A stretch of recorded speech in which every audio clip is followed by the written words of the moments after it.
Hello and welcome again to airgunweb.com. My name is Rick Utzler and I'm glad to bring to you today a review of the Crosman Quest 1000. I've had a lot of people ask me about this rifle. Big question is, it's very inexpensive, but does it live up to the velocity claims and is it accurate? Well, we're going to find out those things today. Before we get started, let's take a look at the gun. The Crosman Quest 1000 is a standard break barrel rifle. The rifle ships with a 4-power center point scope. I found this scope basically unusable and therefore replaced it with a 3x9x40 AO adjustable scope and had much better results. The rifle features both front and rear true glow sights, with the rear sight being fully adjustable. The 2-stage adjustable trigger in this gun was very difficult to get used to. In fact, it was only today that we were able to have any decent groups. Now that we've had a quick look at the Crosman Quest 1000, let's take a look at some of the velocities that we can get. I usually start with the RWS Hobby Pellet as a baseline for my velocity testing. Whether it's a break barrel, a pre-charged pneumatic, or CO2 gun, this pellet gives me a very consistent grouping and allows me to get a good baseline as to what exactly I can expect from any gun.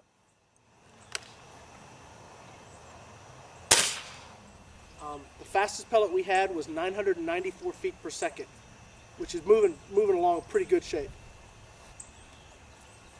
The lowest pellet we had was 973 feet per second. Our average was 980 feet per second. And our spread was only 21 feet per second. As far as velocity goes, this rifle really moves. Unfortunately, the RWS Hobby pellets were not the most accurate pellet. In this particular rifle, the best groupings we were able to get came with the Beam and Kodiak pellets, which are on the complete other end of the spectrum for velocity. They're very heavy. Let's do some velocity testing with these. Let's see what we get. There's a big difference between these two pellets. The Beam and Kodiaks weigh in at about 10.5 or 10.6 grain, while the RWS Hobby pellets weigh in at a mere 7 grain. That's a huge difference when you're talking about a break barrel rifle in 177. We should see a fairly significant drop in velocity once we're done these tests.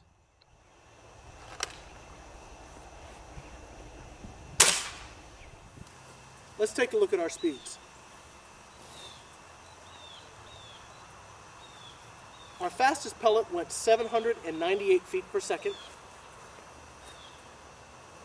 Our slowest pellet went 786 feet per second. Average velocity was 791, and a difference in the spread was only 12 feet per second. You can see with a little heavier pellet, that difference between the extremes reduces. We're going to set up some targets and do some accuracy testing now. I would love to tell you how this is going to turn out, but I'll let the camera show you.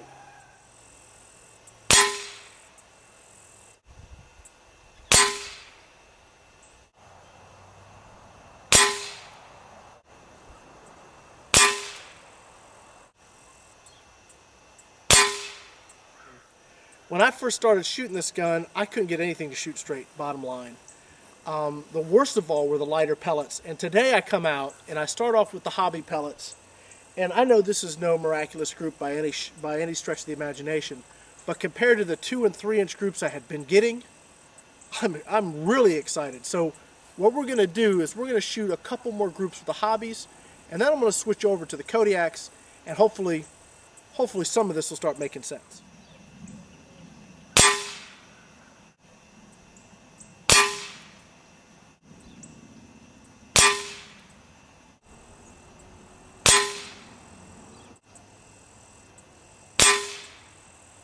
Alright, here we go again. This is again the Hobby pellets. Obviously I need to change the scope a little bit to hit that dead center. But compared to what I was getting, I'll take that. That's probably no bigger than a nickel. That's definitely a nice grouping for this rifle. Now we'll go switch to the Kodiaks and we'll see how they shoot. Before, those had been my most accurate pellets. I'm really shocked that the Hobbies have done so well today.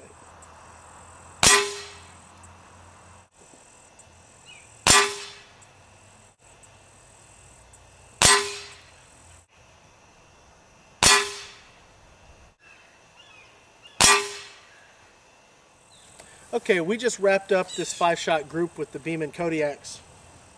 I got to tell you, I'm stunned. Yesterday I shot, I don't know, 10 or 15 cards, and best group I could get was 3.5 inches. I'd all but given up on this rifle, and today I come out and I shoot a 1/2 inch group with the hobbies, and then I turn around and shoot a 3/4 inch group with the Kodiaks. I got to tell you, I'm really shocked. I guess this should show us that just because a gun isn't shooting good one day, we should keep working with it, because it might surprise us the next day. I'm going to shoot one more group with the Kodiaks. We're going to wrap this review up.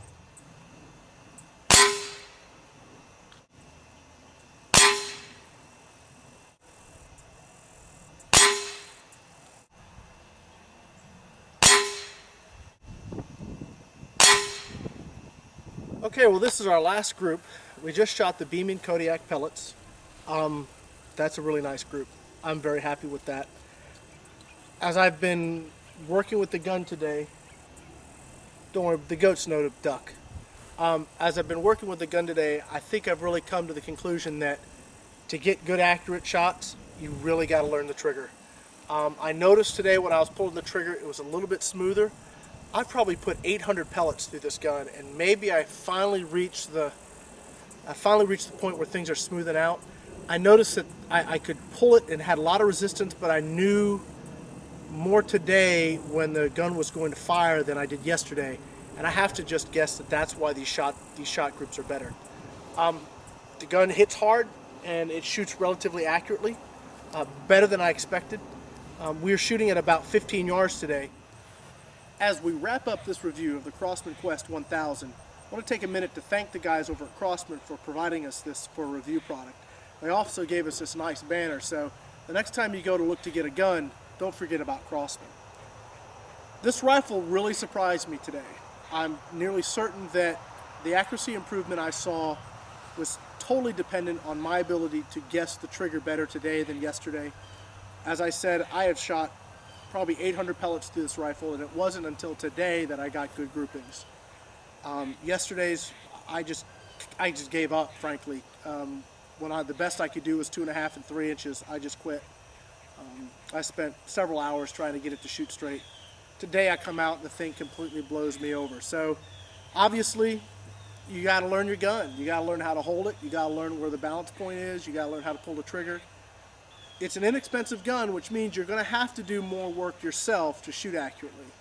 But as you can see from the testing today, it can shoot straight. I would go ahead and recommend this rifle for someone who wants to spend a little bit of money and get into the sport of air gunning.